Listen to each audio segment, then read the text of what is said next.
Good morning, જય માતાજી મિત્રો. કેમ છો બધા? મેહુલભાઈ બ્લોગમાં તમારું સ્વાગત છે.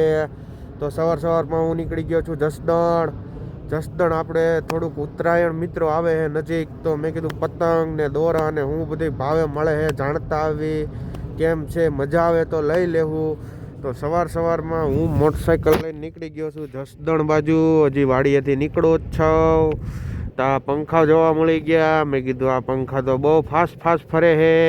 મેં કીધું આને થોડાક ધીમા કરવા જોઈએ, નકર ટાઈટ છે અત્યારના પોરમાં. તો ચાલો મિત્રો, આપણે જાવી છીએ જસદણ. તો મિત્રો, હું પૂગી ગયો તો આટકોટ વટી ગયો તો જસદણ રોડે સડી ગયો તો ને મોઢે રૂમાલ બાંધીને હું નીકળી ગયો તો જસદણ બાજુ. કારણ કે ટાઈટ જ એટલી હતી ને મિત્રો, એની વાત જ કરો માં તમે. એટલી બધી ટાઈટ હતી એટલે મોઢેથી રૂમાલ સોડાય એમ જ નહોતો. તો મિત્રો, જસદણ પૂગી ગયો છું. જસદણ આપણે એક કોલેજે ફોર્મ ભરવાનું હતું, તો એ આ કોલેજ છે, જોઈ લો. અહીંયા આપણે આપણું એક ફોર્મ ભરવાનું હતું, બીકોમ સેમ 6નું બાકી રહી ગયું હતું. તો કેદુનું ભરવું કરતો હતો, બાકી રહી ગયું હતું તો ભરવાનું હતું. તો જો અહીંયા આપણે ભરવા આવી ગયા છે. હવે અહીંથી આપણે જવાનું છે જસદણની બજારમાં.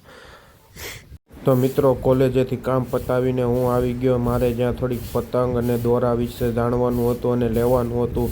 તો અહીંયા નચના દોરા હતા, અલગ ટાઈપના બધા દોરા હતા. પતંગો હતી 20નો પંજો, 30નો પંજો, પછી 400 500ની રીલું હતી. બધી પતંગ દોરા હતા, એ મેં જોઈ લીધું. અને આપણે લઈ લીધી હતી એક કે 56 દોરી.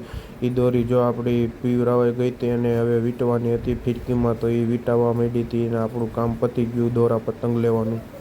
મિત્રો, જસદણથી આવી બપોરે 12 વાગે પીગો. અત્યારે 5 વાગ્યા છે. સુખનો સૂરજ ઉગી ગયો છે જુઓ. અને બોવડીમાં બોર ખાવા આવ્યો હતો. કંઈક આવા પાયકા છે બોર. મેં કીધું થોડોક લાય, ઓલી વાડીએ ખાતર નાખવા ગયો હતો ને, તે માર્ગમાં મેં કીધું બોર હારા છે તો થોડાક બોર ખાતો જાઉં મેં કીધું. તો બોર ખાવા આવ્યો હતો. ઊંડો માર્ગ છે અમારો. તો હવે આપણે જાવી પાછા વાડી. હાલો મિત્રો, વાડી આવી ગયો તો પાછો, અને વાંધું કરી નાખ્યું હતું.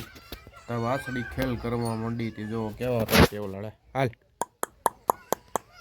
ઓલા બેન જો અમે હાલ ઓય આ ધો આઈ જો સમજો.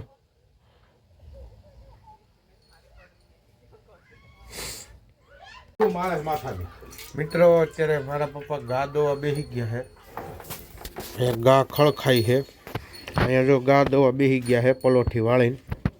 પપ્પા આકર્ષડી કેવી છે ગા? હે બહુ આકર્ષડી છે એમ કહે છે. જો અહીંયા ખળ છે, આને ખળ મેકવાનો છે.